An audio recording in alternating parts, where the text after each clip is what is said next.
Pouvez-vous imaginer ce que c'est de voir votre propre fille offrir un collier de perles à sa belle-mère pendant que vous ne recevez qu'une serpillière jetée à votre visage? C'est exactement ce qui m'est arrivé ce jour des mères à Lyon, et cette humiliation allait changer ma vie pour toujours. Je m'appelle Solange, j'ai 70 ans, et pendant des décennies j'ai vécu dans cette maison que j'ai construite avec mon défunt mari Henri. Après sa mort, il y a 5 ans, ma fille Isabelle a emménagé ici avec son mari Antoine et mes 2 petits-fils jumeaux, Pierre et Paul, alors âgés de 8 ans. Ce qui aurait dû être une bénédiction est devenu mon cauchemar personnel. Ce matin de mai, le soleil filtrait à travers les rideaux de dentelle que j'avais brodés moi-même des décennies auparavant. L'odeur du café fraîchement préparé flottait dans l'air pendant que je finissais de dresser la table du petit déjeuner. Comme toujours, je me suis levé à 5 heures du matin pour tout préparer avant que la famille ne descende. « Grand-mère » crièrent les jumeaux en descendant les escaliers en courant, encore en pyjama. Mon cœur s'est réchauffé momentanément en les voyant. « Bonne fête des mères !»« Merci, mes petits » ai-je répondu, les serrant affectueusement dans mes bras. Au moins eux se souvenaient encore que j'existais. Isabelle est descendue peu après, portant une élégante robe bleu marine que j'avais achetée pour elle le mois précédent. Elle a à peine regardé dans ma direction tout en vérifiant son téléphone portable. « Maman, pourrais-tu faire plus de café ? La mère d'Antoine vient déjeuner avec nous aujourd'hui, dit-elle sans lever les yeux de l'écran. J'ai senti un serrement dans la poitrine. Madame Dubois, la belle-mère de ma fille, me traitait toujours comme si j'étais une étrangère dans ma propre maison. Mais c'était le jour des mères, peut-être que les choses seraient différentes aujourd'hui. Bien sûr, ma chérie. Y a-t-il quelque chose de spécial que tu aimerais que je prépare, ai-je demandé, espérant qu'elle remarquerait mon effort. Je ne sais pas, tu te débrouilles toujours, a-t-elle répondu avec indifférence, sortant de la cuisine pour aller réveiller Antoine. Les heures ont passé dans une course effrénée. J'ai nettoyé toute la maison, préparé un déjeuner spécial avec du coq au vin, la recette préférée de la famille, et dressé la table avec notre plus belle porcelaine. Mes genoux me faisaient mal, mon dos protestait, mais je voulais que tout soit parfait. À midi, la sonnette a retenti. Madame Dubois est entrée comme si elle était la propriétaire de la maison, portant un manteau de fourrure qui coûtait plus que ma pension de 6 mois. Ses cheveux grisonnants étaient parfaitement arrangés au salon le plus cher de Lyon. « Bonjour, Solange » dit-elle avec un sourire faux, me tendant la main comme si j'étais une employée. Comme toujours, la maison est convenable. J'ai avalé l'insulte et souri. « Bonjour, Madame Dubois. Soyez la bienvenue. » Pendant le déjeuner, j'ai été traitée comme une domestique. Je me levais pour chercher de l'eau, pour réchauffer le pain, pour servir plus de vin. Personne ne m'incluait dans la conversation. Ils parlaient de voyages que je ne pourrais jamais me permettre, de restaurants que je ne connaîtrais jamais, et de projets dont je ne ferais jamais partie. Puis est venu le moment des cadeaux. « Maman Dubois, » dit Isabelle avec un sourire radieux, « j'ai quelque chose de spécial pour vous. » Mon cœur s'est accéléré. Enfin ma fille allait faire quelque chose de beau pour moi aussi. Isabelle est sortie de la pièce et est revenue avec une petite boîte bleue de chez Tiffany. Madame Dubois l'a ouverte avec un soin théâtral, révélant un collier de perles véritable qui brillait sous la lumière du lustre. « Oh, ma chérie! Il est magnifique !» s'exclama-t-elle, permettant à Isabelle de mettre le collier autour de son cou. « Tu es une fille si attentionnée. » J'ai attendu. J'ai regardé ma fille en attendant mon cadeau, mon moment de reconnaissance. Mais elle s'est simplement rassise, satisfaite des compliments de sa belle-mère. « Et pour moi ?» ai-je demandé doucement, sentant les larmes menacées de jaillir. Isabelle m'a regardé comme si elle avait complètement oublié mon existence. « Ah, oui. Antoine, peux-tu prendre ça là-bas ?» Antoine s'est levé et a pris une vieille serpillière de la cuisine, me la jetant avec mépris. « Voilà, belle-mère. Joyeuse fête des mères. » La serpillière est tombée sur mes genoux, mouillée et puante. Le silence dans la pièce était assourdissant. Madame Dubois a ri fort, couvrant sa bouche avec sa main gantée. « Quel cadeau, approprié, dit-elle entre des rires cruels. J'ai senti mon monde s'effondrer. Les larmes ont coulé sur mon visage pendant que je tenais cet objet dégradant. Ma propre fille m'avait humilié le jour des mères, dans ma propre maison, devant une femme qui me méprisait déjà. C'est ce que je vaux pour vous, ai-je murmuré, ma voix tremblante. 5 ans à m'occuper de cette famille, de cette maison, de ces garçons, et vous me donnez une serpillière usagée. Maman, ne sois pas dramatique, dit Isabelle, clairement irritée que j'ai gâché son moment parfait. Tu aimes nettoyer de toute façon. Quelque chose s'est brisé en moi à ce moment-là. Je me suis levée lentement, tenant la serpillière dans mes mains tremblantes. Vous avez raison, ai-je dit, surprenant tout le monde par mon calme soudain. J'aime vraiment nettoyer. Et c'est exactement ce que je vais faire. Mais ce qui s'est passé ensuite a tout changé. Moi, Solange, j'ai pris une décision que personne n'attendait. Si vous voulez découvrir comment une simple femme de 70 ans a réussi à retourner la situation et à donner une leçon qu'ils n'oublieront jamais, restez avec moi. Parce que cette histoire ne fait que commencer, et ce qui va suivre va vous laisser sans voix. 3 jours après cette humiliante fête des mères, je me suis réveillée avant l'aube avec une clarté que je ne ressentais pas depuis des années. La pluie battait doucement contre les fenêtres de ma maison à Lyon, et pour la première fois en 5 ans, ce bruit ne m'a pas rempli de mélancolie, mais de détermination. J'avais passé ces 3 nuits blanches, revivant chaque moment de cette humiliation. Le rire cruel de Madame Dubois résonnait dans mon esprit, l'indifférence d'Isabelle me coupait comme une lame, et cette serpillière puante semblait encore brûler dans mes mains. Mais c'est dans la 3e nuit, quand je me suis levée pour boire un verre d'eau, que tout a changé. Je suis passée par le salon dans l'obscurité et j'ai vu, oubliée sur la table basse, la petite boîte bleue de Tiffany où avait été le collier de perles. Vide maintenant, elle brillait sous le clair de lune qui entrait par la fenêtre. À côté d'elle, ironiquement, se trouvait la serpillière que j'avais gardée, pas par sentimentalisme, mais comme preuve de ma propre humiliation. À ce moment-là, quelque chose s'est rompu en moi. Ce n'était pas seulement de la colère ou de la tristesse, c'était une lucidité froide et tranchante. Pendant 5 ans, j'avais accepté des miettes d'affection tout en offrant des banquets d'amour et de dévouement. Pendant 5 ans, j'avais été invisible dans ma propre maison, traité comme un meuble utile, mais dispensable. Pendant que je préparais mon petit déjeuner seul dans la cuisine silencieuse, je me suis souvenu des paroles de mon Henri avant de mourir. Solange, ma chérie, tu es plus forte que tu ne l'imagines. Ne laisse jamais personne te faire te sentir petite. Henri disait toujours que j'avais une force intérieure que j'ignorais moi-même. Quand il est mort, j'ai pensé que cette force avait été enterrée avec lui.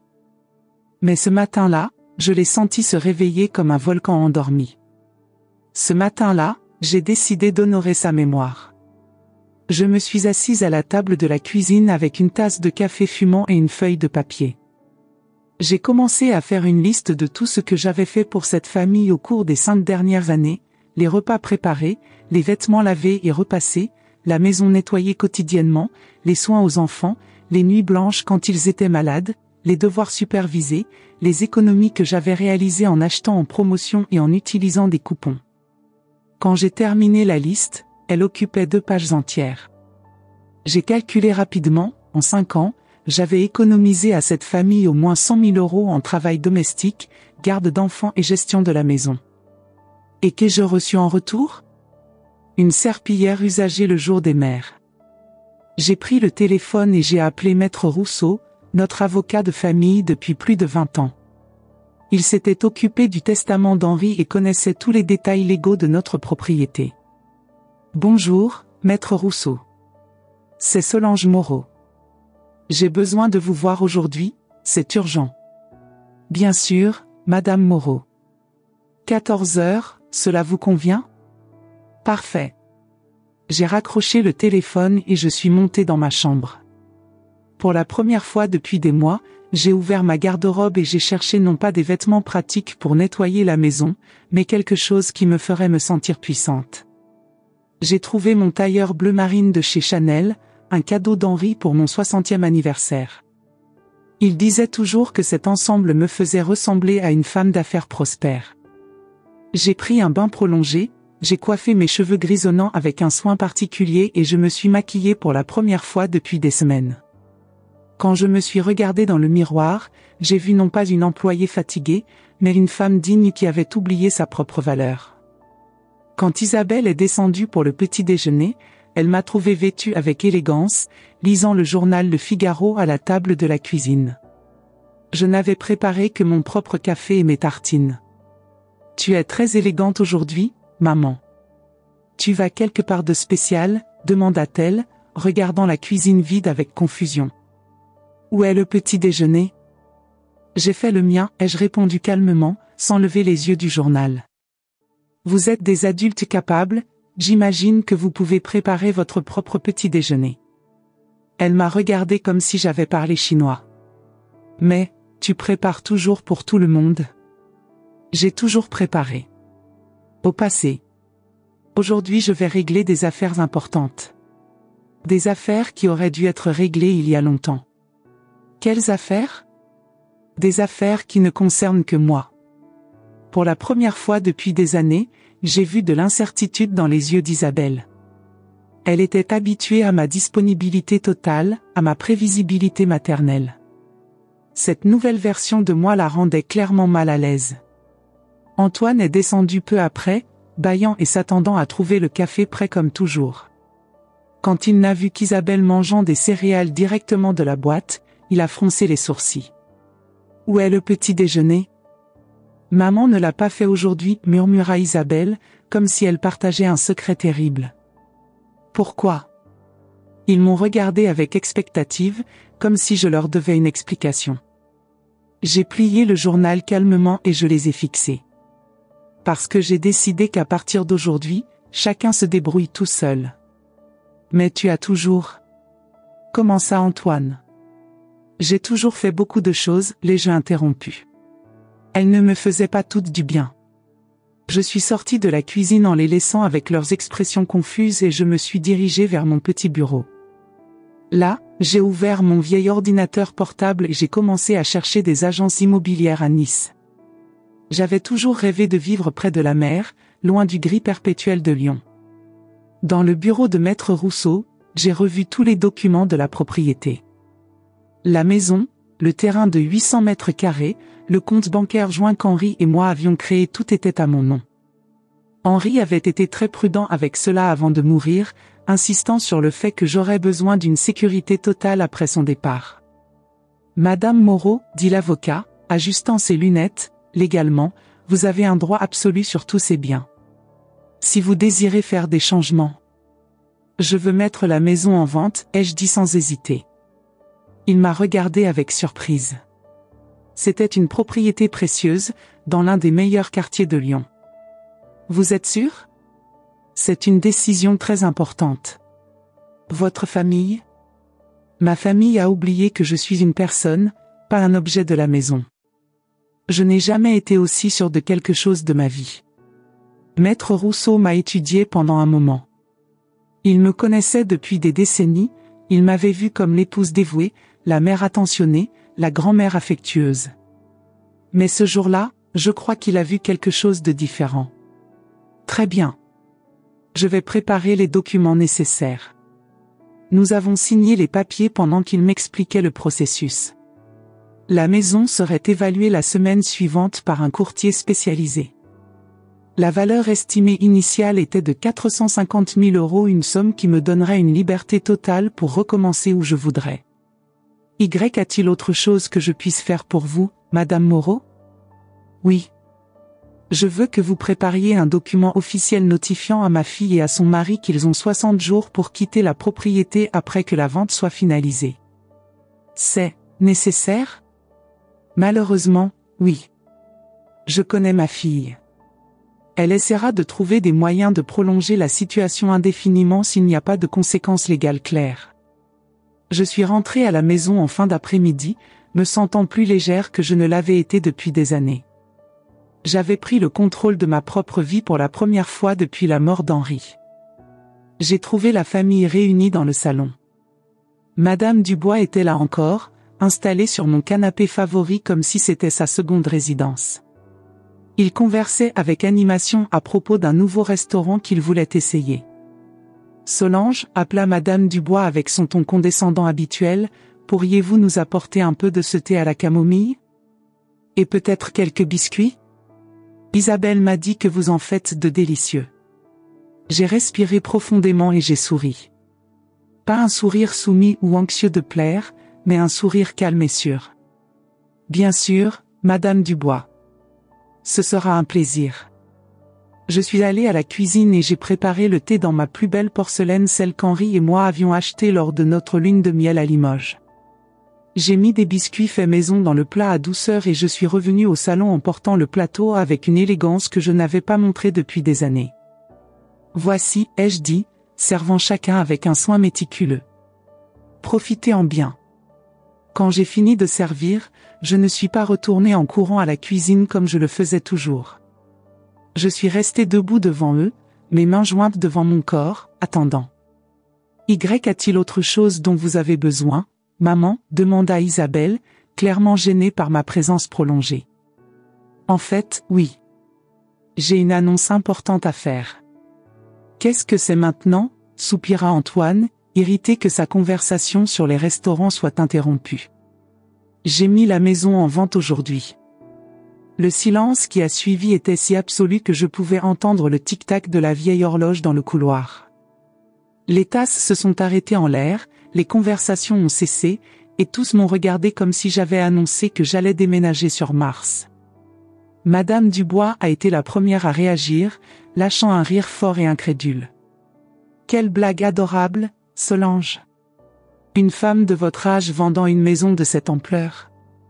Ce n'est pas une blague, ai-je répondu calmement. Les papiers ont été signés aujourd'hui avec Maître Rousseau. Isabelle s'est levée brusquement, renversant du thé sur la table basse. Tu as fait quoi? Maman, tu ne peux pas faire ça. En fait, je peux. Et je l'ai fait. Ma voix est restée calme, mais ferme. Cette maison est entièrement à mon nom, ainsi que tous les biens. Henri y a veillé avant de mourir. Mais...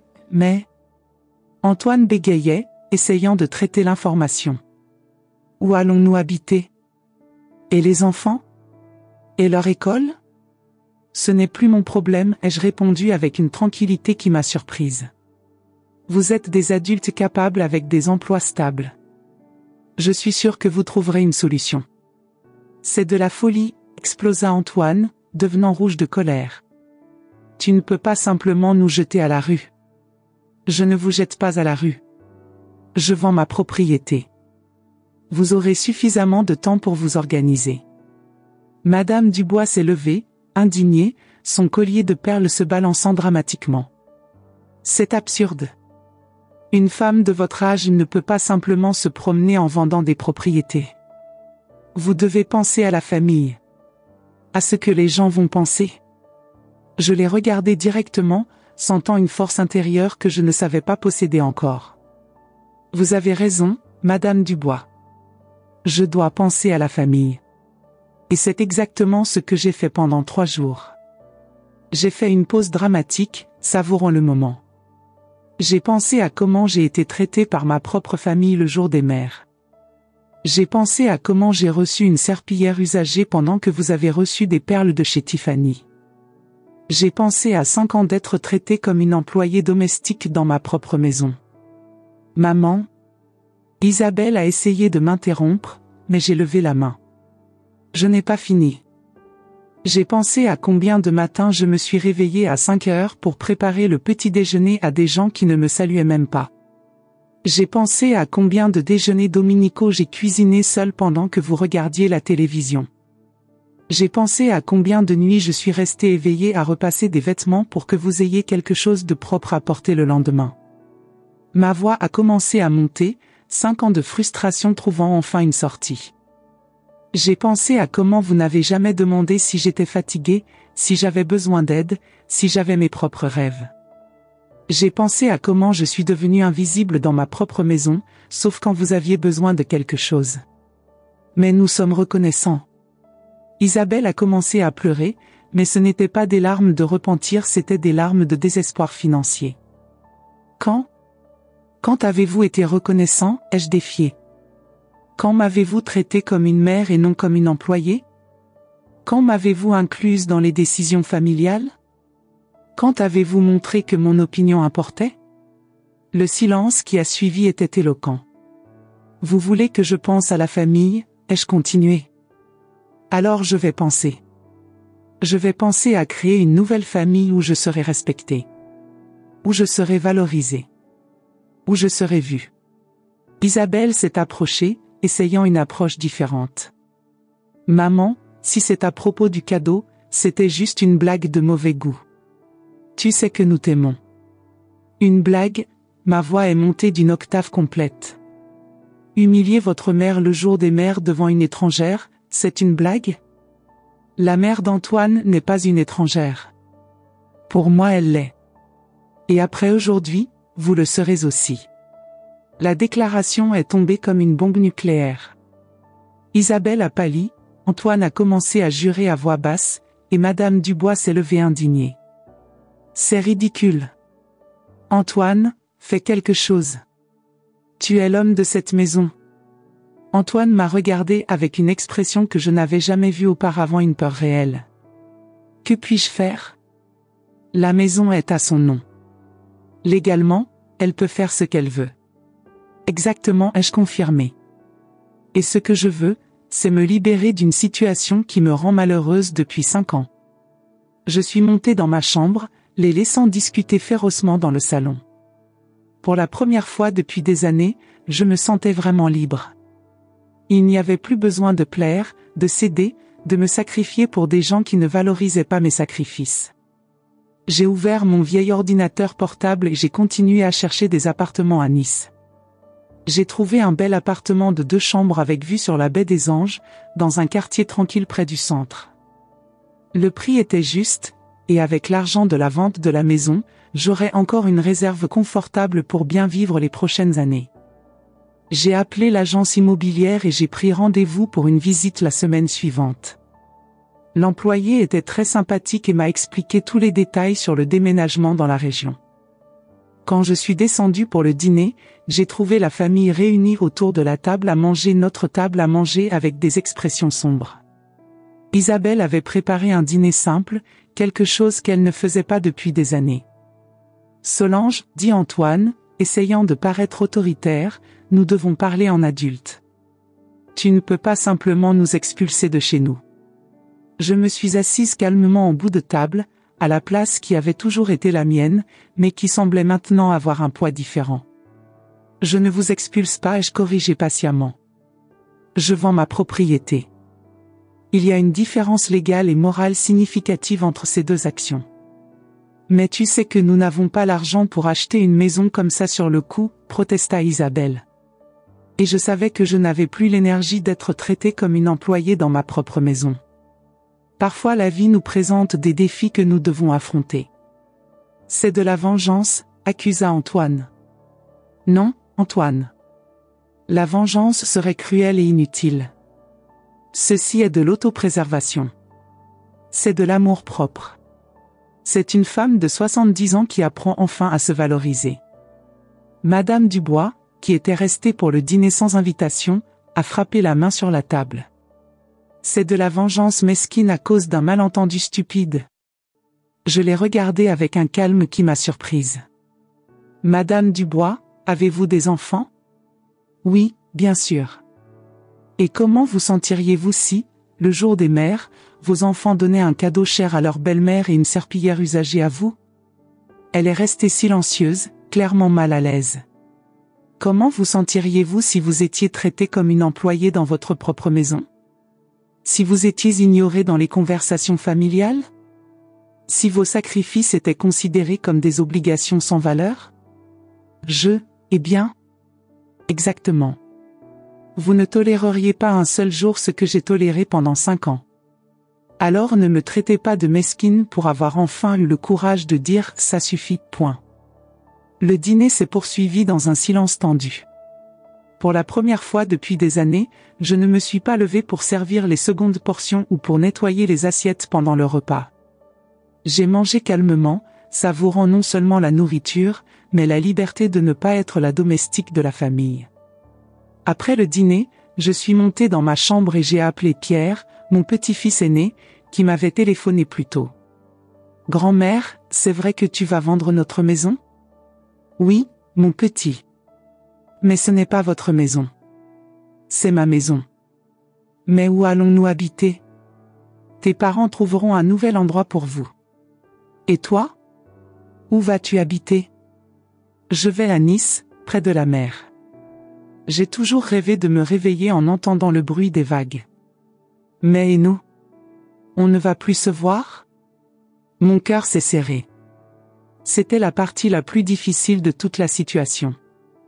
Bien sûr que si, mon petit. Vous pouvez me rendre visite pendant les vacances. Nice est une ville magnifique, vous allez adorer la plage. Mais ce ne sera pas pareil. Non, Pierre. Ce ne sera pas pareil. Ce sera différent. Et parfois, différent peut être mieux. Quand j'ai raccroché le téléphone, j'ai ressenti un mélange de tristesse et de libération. C'était douloureux de laisser mes petits-fils, mais je savais que si je restais, je continuerais à être traité comme un meuble de la maison, et ils grandiraient en pensant que c'était le traitement approprié pour une grand-mère. Cette nuit-là, j'ai dormi profondément pour la première fois depuis des semaines. J'ai rêvé d'Henri, et il souriait, fier de la décision que j'avais prise. Dans le rêve, il m'a dit, « Enfin, ma chérie. Tu te souviens enfin de qui tu es. » 2 semaines après l'annonce de la vente, la dynamique de la maison avait complètement changé. C'était comme si un tremblement de terre silencieux avait ébranlé les fondations de la vie familiale qu'ils connaissaient. Isabelle et Antoine couraient désespérément après des appartements, mais la réalité du marché immobilier lyonnais les a frappés comme un seau d'eau froide. Chaque propriété qu'ils visitaient révélait une vérité amère. Vivre à Lyon avec 2 enfants, sans la sécurité financière de la maison que je leur procurais, était un luxe que leur salaire arrivait à peine à soutenir.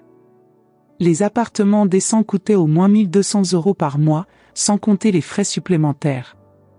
Avec le salaire d'Antoine comme technicien informatique et celui d'Isabelle comme secrétaire à mi-temps, ils arrivaient à peine à se qualifier pour un financement.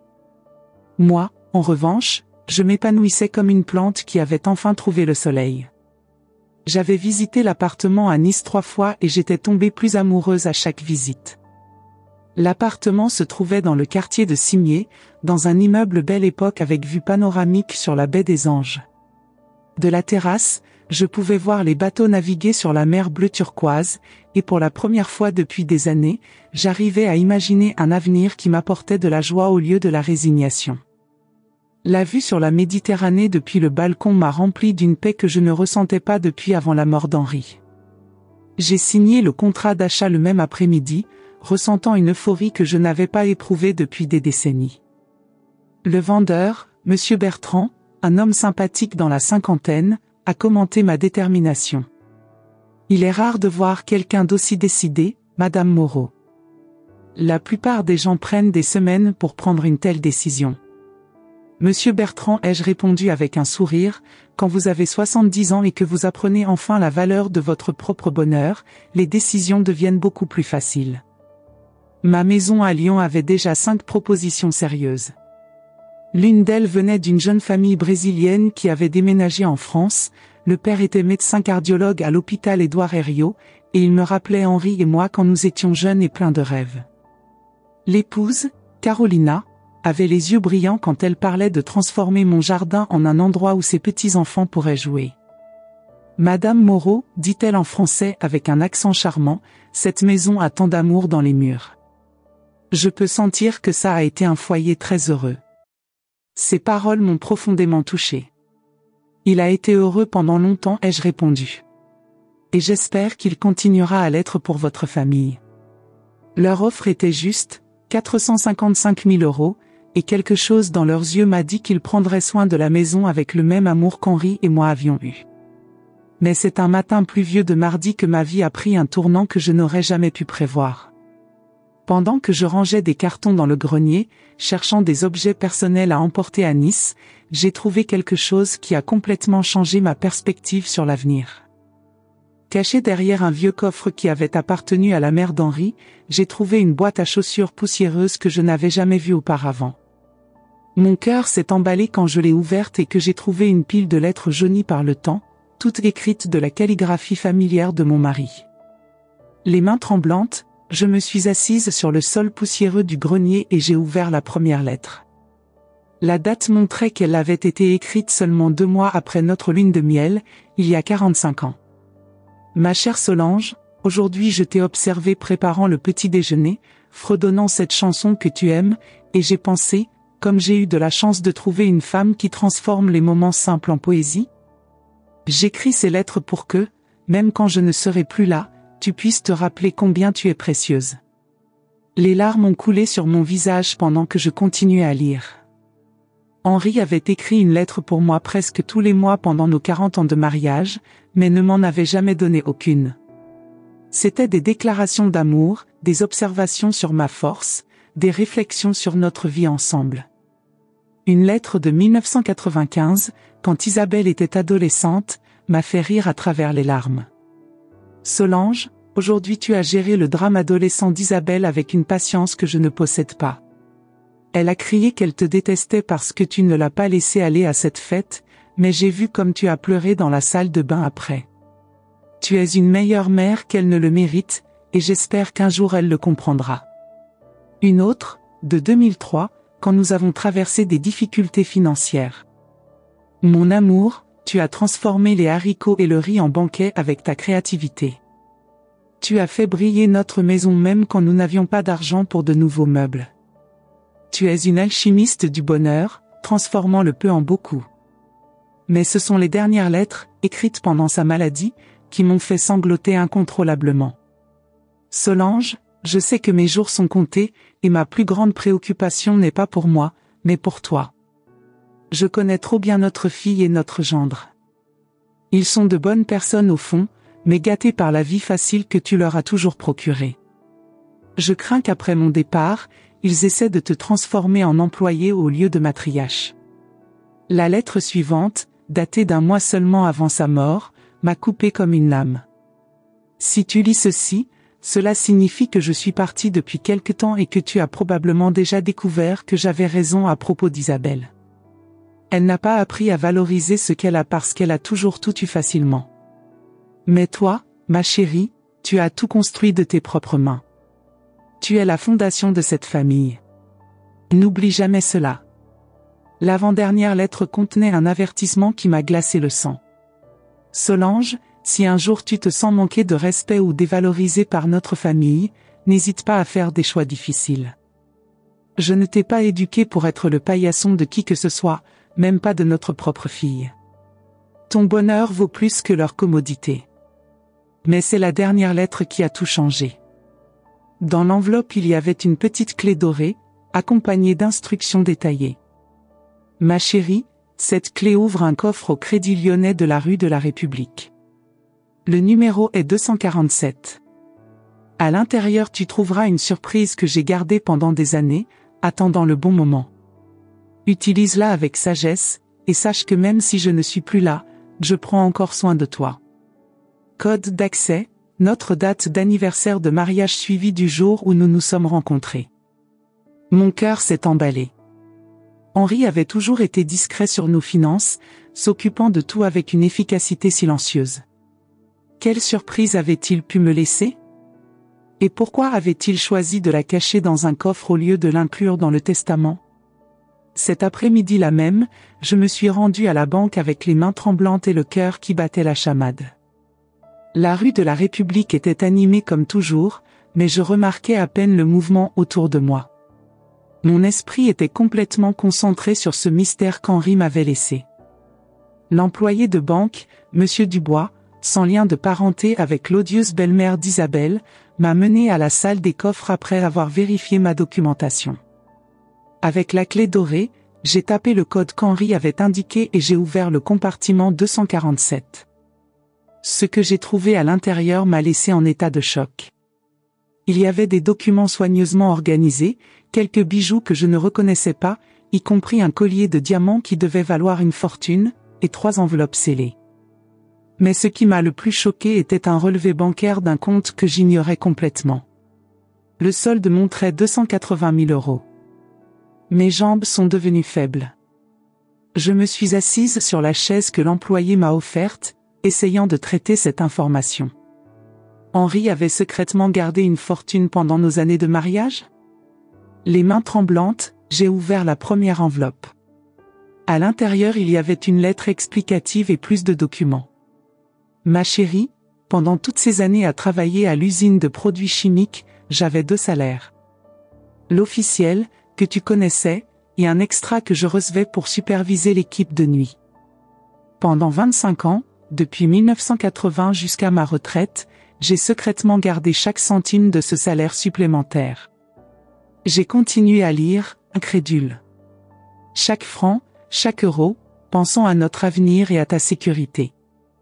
Tu as toujours été si préoccupée par les factures de la maison, si anxieuse que nous ayons assez, que je n'ai jamais voulu que tu te stresses avec les investissements ou la planification financière.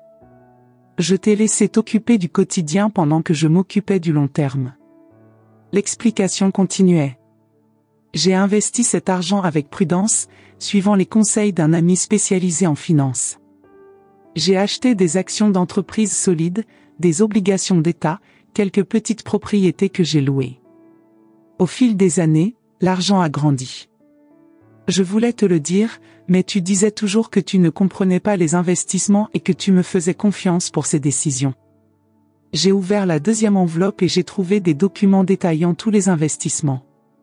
Il y avait des actions de L'Oréal, de Total, de Danone, des obligations du Trésor français, et 3 petits appartements à Cannes qui étaient loués. La valeur totale du portefeuille était impressionnante. La 3e enveloppe contenait la lettre finale.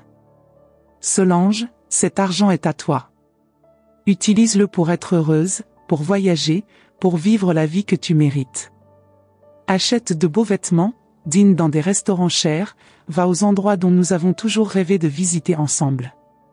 Et si notre fille essaie de te manipuler ou de te faire sentir coupable de choisir ton propre bonheur, souviens-toi, tu ne dois rien à personne.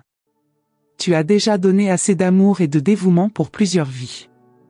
Je suis sortie de la banque en état de choc complet. Avec l'argent de la vente de la maison plus cet héritage secret, j'aurais plus de 735 000 euros, sans compter les loyers mensuels des appartements à Cannes.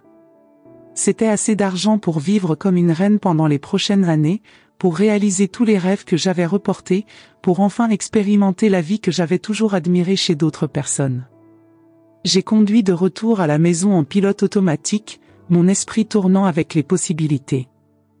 Je pourrais voyager à travers l'Europe, connaître la Toscane italienne qui m'avait toujours fasciné, visiter les châteaux d'Écosse, faire une croisière en Méditerranée. Je pourrais acheter des vêtements dans des boutiques chères, fréquenter les théâtres et opéras, dîner dans des restaurants étoilés Michelin. Pour la première fois de ma vie, je serais vraiment indépendante. Quand je suis arrivée à la maison, Isabelle était dans la cuisine, préparant un goûter pour les garçons. Elle avait des cernes profonds et semblait avoir perdu du poids, la pression du déménagement imminent faisait payer son prix. En me voyant, ses yeux se sont illuminés d'un espoir désespéré. « Maman, que c'est bien que tu sois arrivée. Nous devons parler urgemment. » Je me suis assise à la table de la cuisine, traitant encore la découverte de la banque. Isabelle s'est assise en face de moi, ses mains jouant nerveusement avec un stylo. « Maman, Antoine et moi avons cherché des appartements, et la réalité est très difficile. » Sa voix était chargée d'anxiété. « Les prix sont absurdes, et avec nos salaires actuels, nous arrivons à peine à nous qualifier pour quelque chose de décent. » J'ai regardé ma fille et pour la première fois depuis des semaines, j'ai ressenti une pointe de sympathie. Mais les lettres d'Henri résonnaient dans mon esprit, n'hésite pas à faire des choix difficiles. « Et que comptez-vous faire ?» ai-je demandé calmement. « Eh bien, a-t-elle commencé avec hésitation, clairement répétée, nous avons pensé à quelques options. Peut-être pouvons-nous arriver à un accord qui fonctionne pour tous. » « Quel type d'accord ? Et si nous commencions à te payer un loyer juste ? Pas très élevé, mais quelque chose qui montre notre respect. » Et je promets solennellement que notre famille sera différente. Plus respectueuse, plus collaborative. J'ai étudié le visage de ma fille. Il y avait de la sincérité là, mais aussi du désespoir. Il était difficile de distinguer entre le repentir authentique et la manipulation née de la panique. Combien pourriez-vous payer de loyer? Ses yeux se sont illuminés d'espoir. Eh bien, considérant nos budgets actuels, peut-être 500 € par mois? Et bien sûr, nous partagerions toutes les dépenses de la maison. J'ai presque souri. Un appartement similaire à ma maison coûterait au moins 1500 € par mois à Lyon, sans compter les charges. Et qui serait responsable du ménage, de la cuisine, de la lessive, des soins du jardin? Ah, bien sûr. Nous nous organiserions mieux. Nous pourrions faire un planning des tâches, chacun ferait sa part. Peut-être même engager une femme de ménage une fois par semaine pour t'aider. Pour m'aider? Ou pour faire votre travail? Elle a rougi. Non, non, pour nous tous. Pour que tu n'aies pas à te surcharger. Et Madame Dubois? Elle continuerait à être traitée comme la royauté pendant que je suis traitée comme quoi exactement? Isabelle a baissé les yeux, clairement mal à l'aise. Maman, je sais que j'ai commis des erreurs terribles par rapport à la mère d'Antoine. Ça va changer. Totalement. Comment? Eh bien, elle ne viendrait plus ici sans invitation. Et quand elle viendrait, tu serais traitée avec le respect que tu mérites. Comme la maîtresse de maison. J'ai observé ma fille lutter avec les mots, essayant de trouver la combinaison magique qui me ferait changer d'avis. Mais quelque chose avait changé en moi fondamentalement. Ce n'était pas seulement à propos d'argent ou de sécurité, c'était à propos de respect de soi. Isabelle, ai-je dit gentiment, tu te rends compte que tu m'offres des choses que j'aurais toujours dû avoir? Le respect dans ma propre maison, l'aide avec les tâches ménagères, la reconnaissance comme matriarche de la famille? Oui, et je sais que j'aurais dû offrir ça avant. Pas offrir. Donner naturellement. Sans avoir besoin d'une crise pour réveiller ta conscience. Elle a commencé à pleurer, mais cette fois ça semblait être des larmes authentiques au lieu de manipulation. Maman, je sais que j'ai été une fille terrible. Je sais que je t'ai profondément blessée. Mais peux-tu me donner une chance? Une chance de prouver que je peux être la fille que tu mérites? Pendant un moment, j'ai senti mon cœur s'attendrir. C'était ma fille, après tout. Le bébé que j'avais porté pendant 9 mois, l'enfant que j'avais élevé avec tant d'amour, la jeune femme que j'avais guidée à travers les défis de la vie. Mais alors je me suis souvenu des lettres d'Henri, spécialement de la dernière, utilise avec sagesse, tu ne dois rien à personne. Isabelle, ai-je dit après un long silence, tu devras apprendre à être une meilleure personne par toi-même. Je ne peux plus être ton professeur d'éthique ou ta source de sécurité financière. Alors tu ne vas pas annuler la vente? Non. La vente continue comme prévu. Mais où allons-nous rester? Et si nous n'arrivons pas à trouver quelque chose de décent à temps? Vous êtes des adultes intelligents et capables. Vous trouverez une solution. Elle s'est effondrée en larmes renouvelées, mais cette fois je n'ai pas ressenti la culpabilité qui me dominait normalement quand elle pleurait. Je n'ai ressenti qu'une tristesse distante et un soulagement profond. Cette nuit-là, j'ai appelé Pierre, qui était devenu mon confident ces derniers jours. Les garçons étaient clairement confus et effrayés par toute la situation, mais Pierre, à 13 ans, semblait comprendre plus que Paul. « Grand-mère, c'est vrai que tu pars vraiment? » « Oui, mon petit. Mais je veux que tu comprennes que ça n'a rien à voir avec toi et Paul. Vous deux êtes la lumière de ma vie. Mais pourquoi tu dois aller si loin? Pourquoi tu ne peux pas rester à Lyon? Comment expliquer à un enfant de 13 ans la complexité des relations familiales toxiques? Pierre, parfois les grandes personnes commettent des erreurs pendant très longtemps, et quand elles s'en rendent compte enfin, il est trop tard pour réparer facilement. C'est ce qui s'est passé avec ta mère et moi. Elle t'a beaucoup fait de mal, n'est-ce pas? La question m'a surprise par sa simplicité et sa précision. Oui, mon petit. Elle m'a beaucoup fait de mal. Et je l'ai laissé faire ça pendant longtemps parce que je l'aimais. Et maintenant tu ne l'aimes plus? Je l'aime encore. Je l'aimerai toujours. Mais j'ai appris qu'aimer quelqu'un ne signifie pas laisser cette personne te faire du mal. C'est confus, grand-mère. J'ai ri doucement. Oui, c'est confus. Mais quand tu grandiras, tu comprendras mieux. Je peux te rendre visite à Nice quand je veux? Chaque fois que tes parents le permettront et chaque fois que tu le voudras. Ma porte sera toujours ouverte pour toi et Paul. Et s'ils ne le permettent pas? La question m'a frappé comme un coup de poing à l'estomac. Isabelle serait-elle capable d'utiliser les garçons comme armes émotionnelles contre moi? Espérons que ça n'arrivera pas, mon petit. Quand j'ai raccroché le téléphone, j'ai ressenti un mélange de tristesse et de détermination. C'était douloureux de laisser mes petits-fils, mais je savais que si je restais, je continuerais à être un terrible exemple de comment une femme devrait accepter d'être traitée. 3 jours plus tard, j'ai reçu un appel inattendu d'Antoine. Il parlait rarement avec moi directement, alors j'ai été surprise de voir son nom sur l'identificateur d'appel. Solange, puis-je te parler? En privé? Bien sûr, Antoine. Pas ici à la maison. Pouvons-nous nous rencontrer au café de la place Bellecour? C'est important. J'ai accepté, intrigué. 1 heure plus tard, j'ai trouvé mon gendre assis à une table discrète au fond du café des Fédérations. Il semblait avoir vieilli de plusieurs années en quelques semaines. Solange, a-t-il commencé sans préambule, je veux te demander pardon. Pas seulement pour la serpillière, mais pour tout. Pour 5 ans de manque de respect. J'ai été genuinement surprise. Antoine n'avait jamais montré ce niveau d'introspection. Continue, ai-je dit simplement. J'ai grandi dans une famille où ma mère est très dominatrice. Mon père a toujours été soumis à elle, et j'ai appris que les femmes de la famille sont à satisfaire et à obéir. Quand je me suis mariée avec Isabelle, j'ai transféré cette dynamique sur toi. J'étais intéressée maintenant. Comment ça? J'ai commencé à te voir non pas comme ma belle-mère, mais comme une extension de ma mère. Quelqu'un qui devrait être respecté seulement quand ça convenait, mais qui pouvait aussi être ignoré quand ça n'intéressait pas. Il a fait une pause, luttant clairement avec les mots.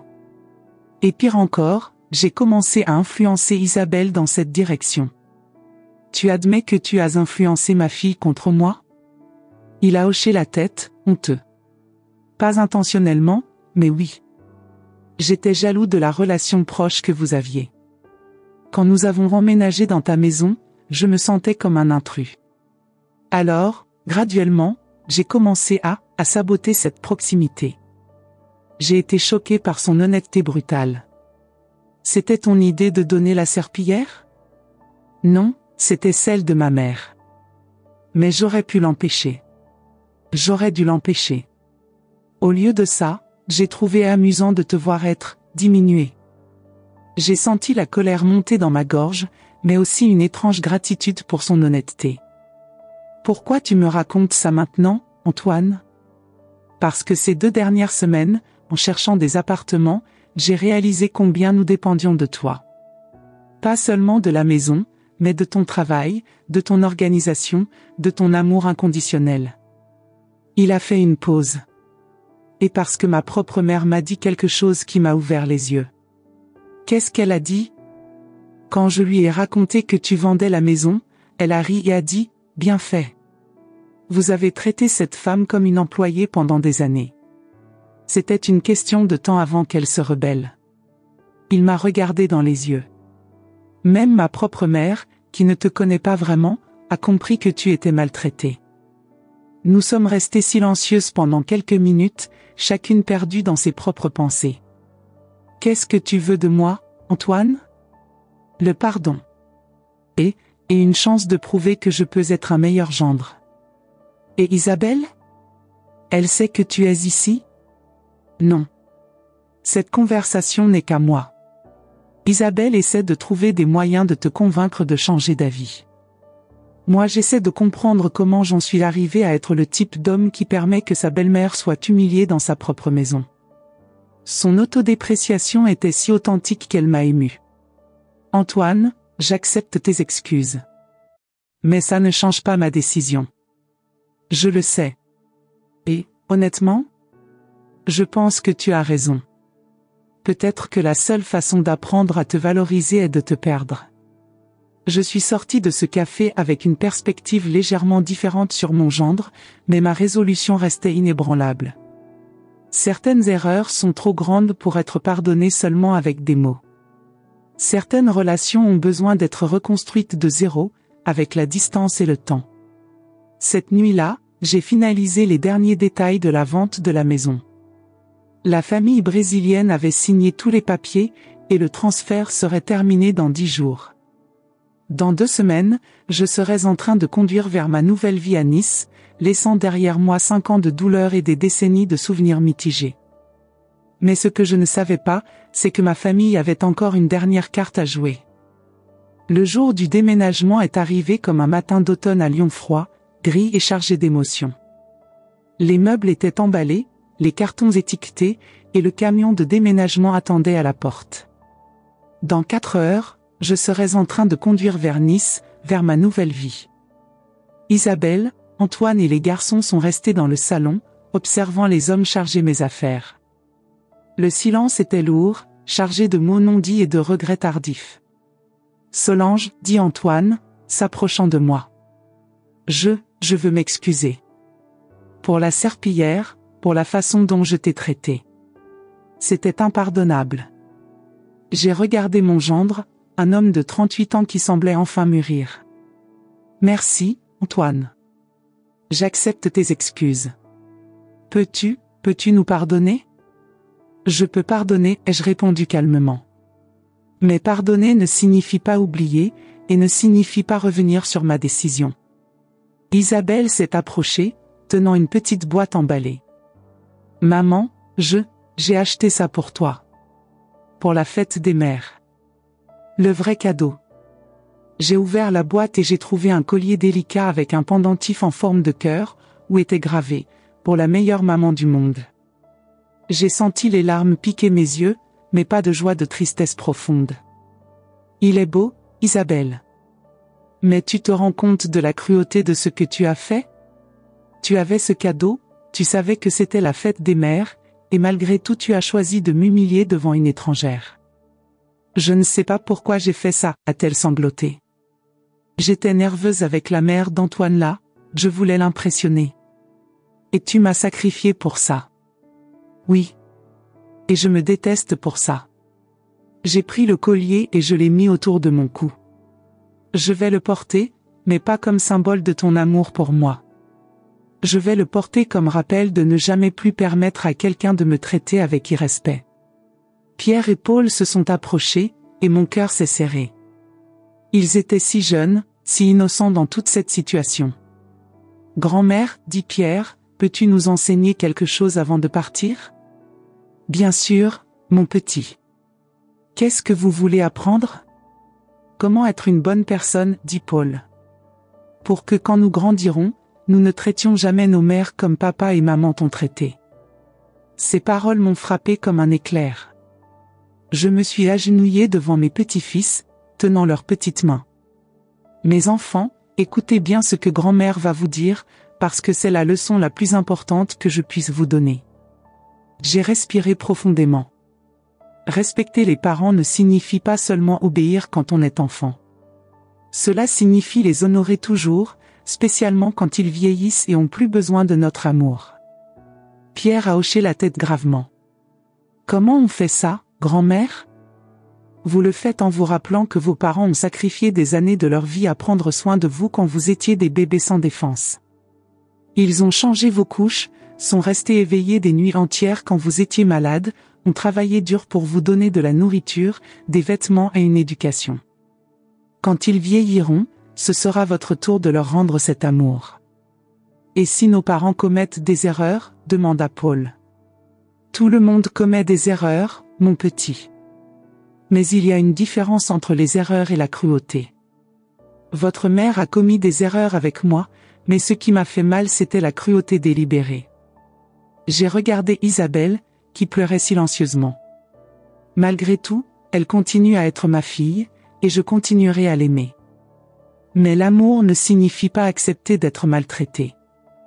Alors tu ne nous aimes plus, demanda Pierre, les yeux pleins de larmes. Oh, mon petit, je les ai serrés fort. Je vous aime plus que tout au monde. C'est exactement pour ça que je pars. Je ne comprends pas. Vous apprenez par l'exemple des adultes qui vous entourent. Si je restais ici en acceptant d'être irrespecté, vous grandiriez en pensant que c'est normal. Que les mères doivent être traitées comme des employés. Que l'amour a une date d'expiration. J'ai séché leurs larmes avec délicatesse. En partant, je vous enseigne que toutes les personnes, spécialement les mères, méritent respect et dignité. Paul m'a serré fort. Grand-mère, je promets que quand je serai adulte, je traiterai ma mère avec beaucoup de tendresse. Moi aussi, dit Pierre. Et je vais te rendre visite à Nice tous les étés. Je vous attendrai, j'ai souri à travers les larmes. Isabelle s'est approchée à nouveau, cette fois avec une expression différente sur le visage. Ce n'était plus du désespoir ou de la peur, c'était quelque chose que je ne voyais pas depuis des années, une humilité authentique. Maman, dit-elle, s'agenouillant à mes côtés. J'ai compris. J'ai enfin compris. Qu'est-ce que tu as compris, ma fille? Que je suis devenue exactement le type de personne que tu m'as enseigné à ne pas être quand j'étais enfant. Tu m'as toujours dit d'être gentille, respectueuse, reconnaissante. Et j'ai oublié tout ça. Elle a pris mes mains. Tu me donnes une dernière leçon, n'est-ce pas? Sur les conséquences. Sur comment nos actions affectent les personnes que nous aimons. Pour la première fois depuis des années, j'ai vu ma fille vraiment mûrie. Oui, Isabelle. C'est ma dernière leçon pour toi. Et si je change? Si je change vraiment, pas seulement par intérêt, mais parce que j'ai compris que j'avais tort, peux-tu me pardonner vraiment? J'ai regardé dans les yeux de ma fille des yeux qui étaient pareils aux miens quand j'avais son âge. J'ai vu un repentir réel, pas seulement la peur des conséquences. Le pardon n'est pas quelque chose qu'on gagne, ma chérie. C'est quelque chose qu'on donne. Et je t'ai déjà pardonné. Mais le respect, ça tu devras le reconquérir. Comment? En étant la mère que tu aimerais que tes enfants aient. En étant la fille que tu aimerais avoir quand tu seras vieille.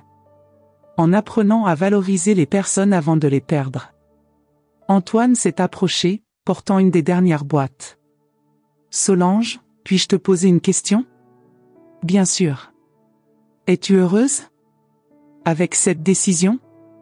J'ai pensé pendant un moment, regardant autour de la maison qui avait été mon foyer pendant des décennies, puis vers ma famille imparfaite mais aimée. Je suis en paix, Antoine.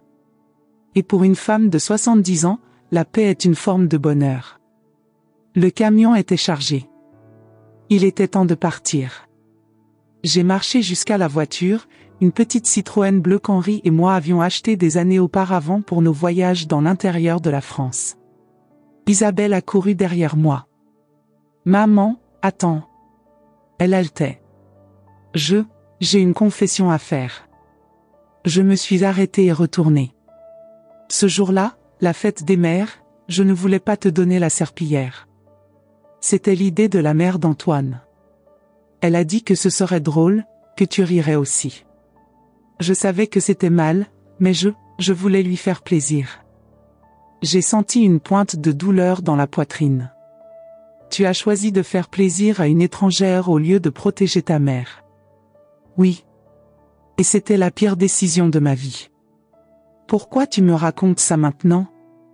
Parce que je veux que tu saches que je sais exactement où j'ai failli. Ce n'était pas une impulsion ou un malentendu. C'était un choix conscient et lâche. Et je vais porter cette honte pour toujours. J'ai regardé ma fille et j'ai vu, enfin, une femme adulte assumant la responsabilité de ses actions. Merci de m'avoir dit la vérité, Isabelle. Ça compte beaucoup pour moi. Ça compte assez pour que tu considères rester? Non. Mais ça signifie que peut-être, un jour, nous pourrons reconstruire notre relation. Pas comme mère et fille qui habitent dans la même maison, mais comme deux femmes qui se respectent mutuellement. Je suis montée dans la voiture et j'ai allumé le moteur. Par la fenêtre ouverte, j'ai crié une dernière fois. Pierre. Paul. Souvenez-vous de ce que grand-mère vous a enseigné aujourd'hui. Oui, grand-mère, ont-ils crié en retour, faisant signe. Pendant que je conduisais dans les rues familières de Lyon pour la dernière fois, j'ai pensé à Henri et à comme il serait fier de moi. J'ai pensé aux lettres qu'il avait laissées, à la force qu'il savait que j'avais même quand je ne le savais pas. 3 heures plus tard, j'étais sur l'autoroute qui menait à Nice, avec le soleil de l'après-midi réchauffant mon visage à travers le pare-brise. Le téléphone a sonné, c'était Isabelle. « Maman, tu es bien arrivée ? » « Je suis sur la route, ma chérie. Encore 2 heures et je serai chez moi. »« Chez toi ?» a-t-elle répété tristement. « Isabelle, écoute-moi bien. Ce n'est pas la fin de notre histoire. C'est le début d'un nouveau chapitre. Un chapitre où tu apprends à me valoriser, et j'apprends à me valoriser aussi. Tu vas m'appeler quand tu arriveras ? Oui. Et tu peux me rendre visite à Noël ? J'ai souri. On verra comment vous vous comportez d'ici là. J'ai raccroché le téléphone et j'ai continué à conduire vers mon avenir. Sur le siège passager, il y avait la boîte avec les lettres d'Henri et une photo de nous le jour de notre mariage. Nous étions jeunes, amoureux et pleins de rêves. Mon amour, j'ai murmuré à la photo, merci de m'avoir enseigné qu'il n'est jamais trop tard pour recommencer. Quand je suis arrivée à Nice, le soleil se couchait sur la Méditerranée, peignant le ciel en rose et doré. Mon appartement avec vue sur la mer m'attendait, avec la possibilité d'une vie nouvelle, une vie où je serais traitée avec le respect que j'ai toujours mérité. 6 mois plus tard, j'ai reçu un appel inattendu. C'était Isabelle. « Maman, j'ai une nouvelle pour toi. »« Qu'est-ce que c'est, ma chérie ? » Antoine et moi avons divorcé. Et j'ai renvoyé Madame Dubois de la maison pour toujours. Je suis restée silencieuse, traitant l'information. Pourquoi ? Parce que j'ai réalisé que tant que je permettrai aux personnes toxiques d'influencer ma vie, je ne serai jamais la fille que tu mérites avoir. Les larmes ont coulé sur mon visage pendant que je regardais la mer par ma fenêtre. Et les garçons ? Ils vont bien.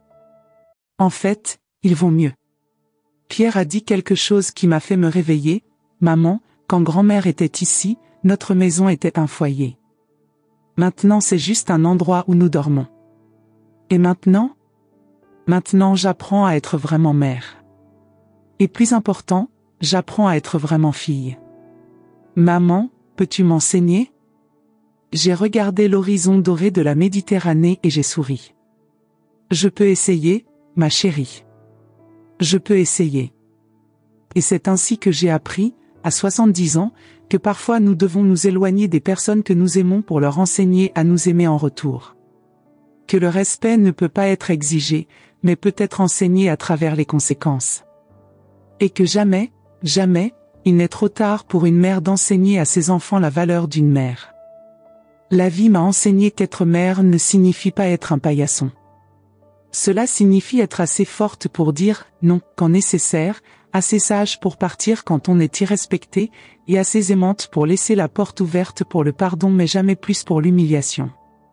Aujourd'hui, quand je regarde en arrière, je ne regrette pas d'avoir vendu cette maison et commencé une nouvelle vie. Je regrette seulement de ne pas l'avoir fait avant. Parce que toute mère, indépendamment de l'âge, mérite d'être traitée comme une reine dans son propre foyer et si ce n'est pas le cas, elle a tout le droit de trouver un nouveau royaume où elle peut porter sa couronne avec dignité. Si vous êtes arrivé jusqu'ici, c'est parce que cette histoire a touché quelque chose de profond dans votre cœur. Je le sais, parce que peut-être vous aussi avez déjà ressenti d'être invisible dans votre propre maison, peut-être avez-vous déjà avalé des humiliations en silence, ou peut-être connaissez-vous quelqu'un qui vit cette réalité. Ce n'est pas seulement mon histoire, c'est l'histoire de milliers de mères et grands-mères qui ont oublié leurs propres valeurs en prenant soin de tous ceux qui les entouraient. Racontez-moi dans les commentaires, avez-vous déjà vécu quelque chose de similaire ? Quel a été le moment qui vous a fait réaliser que vous méritiez plus de respect ? Ou peut-être êtes-vous fils ou fille et avez-vous reconnu vos propres erreurs dans cette histoire? N'ayez pas honte de partager. Votre expérience pourrait être exactement ce qu'une autre personne a besoin d'entendre pour trouver le courage. Et si cette histoire vous a ému, si elle vous a fait réfléchir sur vos propres relations familiales, abonnez-vous à la chaîne. Ici vous trouverez plus d'histoires vraies comme la mienne, des histoires qui montrent qu'il n'est jamais trop tard pour recommencer, pour se valoriser, pour choisir son propre bonheur. Parce que nous, femmes matures, avons beaucoup plus de force que nous l'imaginons. Et il est temps de nous en souvenir. Abonnez-vous et activez la cloche. Votre nouvelle vie peut commencer avec la prochaine histoire.